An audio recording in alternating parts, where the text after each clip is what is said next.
Klaus, I want to start with your first impressions of the visit.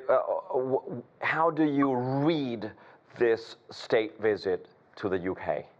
Well, it was quite a successful visit. There were all kinds of concerns that Donald Trump might behave awkwardly, that he might clash with the Prime Minister, but all that didn't happen. He had a very pomp and circumstances full day yesterday at Windsor Castle, well away from the public, but he enjoyed that. It was a lavish state dinner. Of course, he enjoyed that too. And he was back in his room, in his suite, I should say, around about 1 a.m. And he started posting on social media again as if nothing had happened.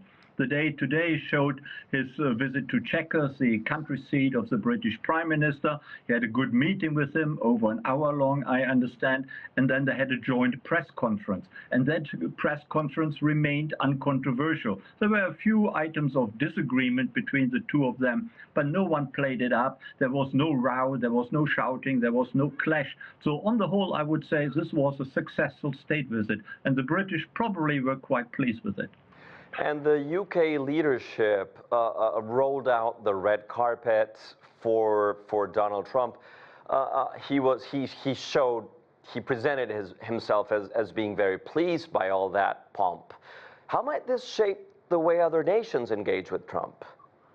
Well, I think it's a general phenomenon that all the nations have concluded that you need to be very, very nice to Donald Trump. You really essentially have to suck up to the American president, flatter him, be extremely nice and polite to him, and then he may reciprocate, he may like you, and he may do you favors in terms of tariffs or trade or other issues. And that is what the British did. They really realized that very well. It was, after all, his second state visit to the UK, which is highly unusual for a sitting president. And other countries, all NATO countries, the NATO Secretary General, the French, they all have really come to the same conclusion that one needs to flatter Donald Trump to be in his good graces and perhaps achieve some good outcomes. And Klaus, what do you think was the main interest from the point of view of the U.S. and the administration going in, and how do you think they came out? Did they accomplish what they were looking for? Well, I think it was about Donald Trump personally. He likes to be flattered with a second state visit. He was very impressed by that. He was impressed by being received by King Charles and his wife at Windsor Castle. He said, I think a few days before the visit, he said Buckingham Palace was okay, but Windsor Castle was really something. So it was really all about the ego of Donald Trump.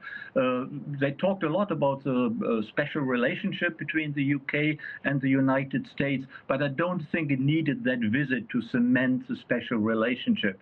But it can't have done any harm. I'm sure Donald Trump now feels much closer to the British than he did before. And the British did get something out of it as well. They got back into, or they got into even further into Trump's good graces. They apparently achieved investment from US companies to the tune of over $200 billion, which is something, of course. And they avoided all controversies. There were a few controversial items like the war in Gaza, like the Lord Mendelsohn and the Epstein affair, but all that was papered over. It was briefly mentioned at the news conference, but nothing too controversial was mentioned. So I think the British were very pleased, and Trump himself, his ego was flattered. I think he also was very pleased with the state visit. Mm-hmm. In terms of very concrete outcomes, I'm not sure there are any.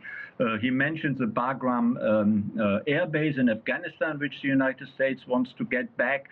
That was a piece of news, but that was independent of the UK, of course.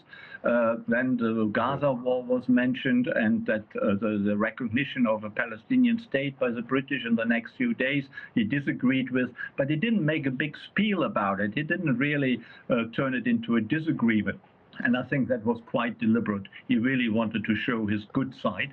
So I guess both sides were happy with it, and both sides hope that it has cemented the special relationship further in the days and weeks and months to come. Yes, Klaus, on this I want to ask you about something that is very strategic to the U.S. interests, which is AI, right? Artificial intelligence.